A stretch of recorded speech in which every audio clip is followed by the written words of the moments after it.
முத்து நபியின் மூத்த மகளார் ஜைனப் ரலியல்லாஹு அன்ஹா அவர்களை பற்றி பார்த்தோம். நபிகள் ஸல்லல்லாஹு அலைஹி வஸல்லம் அவர்களினுடைய நபி பட்டத்திற்கு 10 வருடங்களுக்கு முன்னால் பெருமானாருக்கு 30 வயதாகவும் அன்னை ஹதீஜா அம்மையாருக்கு சுமார் 45 வயதாகவும் இருக்கிற போது மூத்த மகள் ஜைனப் ரலியல்லாஹு தஆலா அன்ஹா பிறந்தார்கள் என்று பார்க்கிறோம். ஜைனப் ரலியல்லாஹு தஆலா அன்ஹா நபி ஸல்லல்லாஹு அலைஹி வஸல்லம் இறைவன் ஒருவனே நான் அவனது தூதர் என்கிற அறிவிப்பை செய்தவுடனே தாயின் வழியில் தாயோடு சேர்ந்து முஸ்லிமான மூத்த முன்னோடிகளில் ஜைனப் ரலியல்லாஹு அன்ஹாவும் அடங்குவார்கள். இஸ்லாத்திலே சேர்ந்தார்கள். மதீனாவிற்கு ஹிஜ்ரத் போனார்கள். நாம் ஏற்கனவே நேற்றைய தினம் படித்தோம். ஹதீஜா ரலியல்லாஹு அன்ஹா தனது தங்கையின் மகன் அபுல் ஆஸுக்கு இவர்களை திருமணம் செய்து கொடுத்தார்கள். இஸ்லாத்தை இவர்கள் ஏற்றுக்கொண்டாலும் கணவர் ஏற்றுக்கொள்ளவில்லை. இச்சூழ்நிலையில்தான் அபுல் ஆஸ் அவர்களோடு குடும்பம் நடத்தி கொண்டிருந்த ஜைனப் ரலியல்லாஹு அன்ஹா அல்லாஹ்வின் தூதரின் உத்தரவின் பேரில் மதீனாவிற்கு ஹிஜ்ரத் கிளம்ப குஃபார்களில் மக்காவினுடைய குழு ஒன்று அவர்களை தாக்க முற்பட்ட போது அதிலே அவர்களுக்கு கருச்சிதைவு ஏற்பட்டதும் அதிலே இரத்தப்போக்கு ஏற்பட்டதும் கடுமையான சிரமங்களுக்கு இடையில் மீண்டும் நள்ளிரவு புறப்பட்டு அவர்கள் மதீனாவிற்கு ஹிஜ்ரத்திற்கு போனார்கள் என்பது வரையான வரலாறுகளை எல்லாம் பார்த்தோம். நாம் பார்த்திருக்கிற வரலாற்றின் இந்த நிமிடம் வரை ஜைனப் ரலியல்லாஹு தஆலா அன்ஹா அவர்களினுடைய கணவர் அபுல் ஆஸ் அவர்கள் இஸ்லாத்திலே சேரவில்லை. பாருங்கள், அவர்கள் இஸ்லாத்தில் சேருகிற நிகழ்வும் அதற்கு பிந்தைய நிகழ்வும் ஜைனப் ரலியல்லாஹு அன்ஹாவினுடைய வாழ்க்கையின் இறுதி வினாடிகள் வரைக்கும் நாம் இந்த தொடரிலே பார்க்க வேண்டும். ரசூலுல்லாஹி ஸல்லல்லாஹு அலைஹி வஸல்லம் அவர்கள் ஜைனப் ரலியல்லாஹு தஆலா அன்ஹா அவர்கள் அனுப்பி வைத்த கழுத்து சங்கிலி செயினை வைத்துக் கொண்டு அந்த செயினை பிணையத்தொகையாக ஜைனப் அம்மா அனுப்பி வைத்த போது நபி ஸல்லல்லாஹு அலைஹி வஸல்லம் கண்ணீர் வடித்தவர்களாய் அதை திருப்பி கொடுத்துவிட்டு பல்வேறு நிபந்தனைகளோடு அபுல் ஆஸ் அவர்களை பத்ரிலே இருந்து விடுவித்தார்கள், கைதியில் இருந்து விடுவித்தார்கள். அபுல் ஆஸ் சொன்ன வாக்கு தவறாமல் நடந்து கொள்ளுபவர், அமானிதத்தில் மக்காவிலே பெயர் போனவர், நற்பெயர் எடுத்தவர். எனவே சொன்னபடி பத்ரிலே இருந்து வந்தவுடன் தங்களுடைய மனைவி ஜைனப் ரலியல்லாஹு அன்ஹாவை மதீனாவிற்கு அனுப்பி வைத்து விட்டார்கள். நாட்கள் அப்படியே உருண்டோடுகிறது. ரசூலுல்லாஹி ஸல்லல்லாஹு அலைஹி வஸல்லம் அவர்கள் மக்காவை வெற்றி கொள்ளுவதற்கு சற்று முன்பாக, சரியாக சொல்லுவதானால் ஹிஜ்ரி 7 துவக்கத்தில் அபுல் ஆஸ் ரலியல்லாஹு அன்ஹு அவர்கள் வியாபாரத்திற்காக புறப்படுகிறார்கள். வியாபாரம் ஷாமை நோக்கி, சிரியாவை நோக்கிய பயணம். அந்த வியாபாரத்திற்கு பணம், பொருளாதார மூலதனம் எல்லாம் கொடுத்தவர்கள் மக்காவின் மக்கள். அபுல் ஆஸ் வியாபாரத்திற்கு போகிறார் என்றாலே அவருடைய நேர்மைக்காக, அவருடைய அமானிதத்துக்காக, அவருடைய வணிகத் திறமைக்காக வேண்டி நிறைய பேர் பங்குதாரர்களாய் சேர்ந்து கொள்வார்கள். அப்படி மக்காவிலே இருக்கிற நிறைய பேர் காசு கொடுத்து சேர்ந்து கொண்டார்கள். இப்படி சேர்ந்து கொள்ளுகிற போது அவர்கள் எல்லாருடைய காசையும் வாங்கி கொண்டு அபுல் ஆஸ் ரலியல்லாஹு தஆலா அன்ஹு சிரியாவுக்கு போய்விட்டார்கள். வணிகம் எல்லாம் முடிந்து நல்ல லாபத்தோடு சரக்குகளோடு அபுல் ஆஸ் ரலியல்லாஹு அன்ஹு திரும்ப முற்படுகிறார்கள். அவர்கள் மக்காவுக்கு திரும்ப வருகிற போது எதிரிலே எதிர்படுகிறது ரசூலுல்லாஹி ஸல்லல்லாஹு அலைஹி வஸல்லம் அவர்களுடைய ஒரு சிறு படை. அபுல் ஆஸை வழிமறித்தார்கள். அபுல் ஆஸிடத்தில் இருந்த காசு பணங்களை எல்லாம் வாங்கி கொண்டார்கள். வாங்கி கொண்டு அவர்கள் அபுல் ஆஸை விட்டு போய்விட்டார்கள். ஏறத்தாழ அபுல் ஆஸ் சிரியாவிலே ஈட்டி வந்த பெரும் காசு பணம் எல்லாம் இப்போது இந்த படையின் கையில் போய்விட்டது. படை முஸ்லிம்களின் படை. இன்னொன்னும் கவனிக்க வேண்டும், எல்லாம் சொந்த காசாக இருந்தாலும் பிரச்சனை இல்லை, மக்காவிலே உள்ளவர்களுடைய பணங்கள். அதற்கு பதில் சொல்ல வேண்டிய பொறுப்பு அபுல் ஆஸ் ரலியல்லாஹு அன்ஹுவுக்கு உண்டு.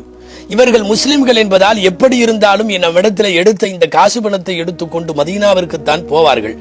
எனவே வேகமாக தன்னுடைய வாகனத்திலே பயணித்த அபுல் ஆஸ் இவர்களுக்கு முன்னாலேயே மதீனாவிற்கு போய்விட்டார். இரவோடு இரவாக மதீனாவிற்கு வந்துவிட்டார் அபுல் ஆஸ் ரலியல்லாஹு தஆலா அன்ஹு. வந்தவர் ஜைனப் ரலியல்லாஹு அன்ஹாவின் வீட்டை விசாரித்து உள்ளே போகிறார்.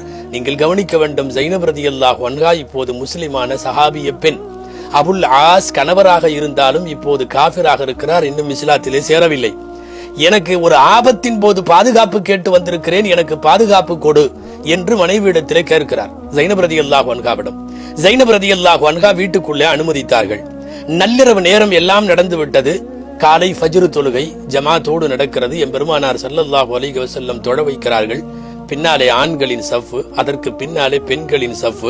பெண்களின் சஃபில் தொழுகை முடிந்தவுடன் எழுந்து எல்லோருக்கும் கேட்கும் வண்ணம் பின்னால் இருந்து ஸைனப் ரலியல்லாஹு அன்ஹாவின் குரலில் அறிவிப்பு செய்கிறார்கள், இன்னி கத் அஜர்து அபுல் ஆஸ், அபுல் ஆஸ் அவர்களுக்கு நான் பாதுகாப்பு தந்திருக்கிறேன் என்று சொன்னார்கள் ஸைனப் ரலியல்லாஹு அன்ஹா. எல்லாத்தோட காதலையும் அந்த சத்தம் விழுந்துருச்சு. அப்படின்னா என்ன அர்த்தம் தெரியுமா? ஒரு முஸ்லிமானவர் யாராவது இன்னொருத்தருக்கு பாதுகாப்பு கொடுத்துட்டா மத்த யாரும் தொந்தரவு பண்ணக்கூடாதுன்னு அர்த்தம். இது ரசூலுல்லாஹ் உட்பட சபையில இருக்கிற அத்தனை பேர் கேட்டார்கள். தொழுகை முடிந்ததற்கு பின்னால் நபி ஸல்லல்லாஹு அலைஹி வஸல்லம் மக்களை நோக்கி திரும்ப உட்கார்ந்தார்கள்.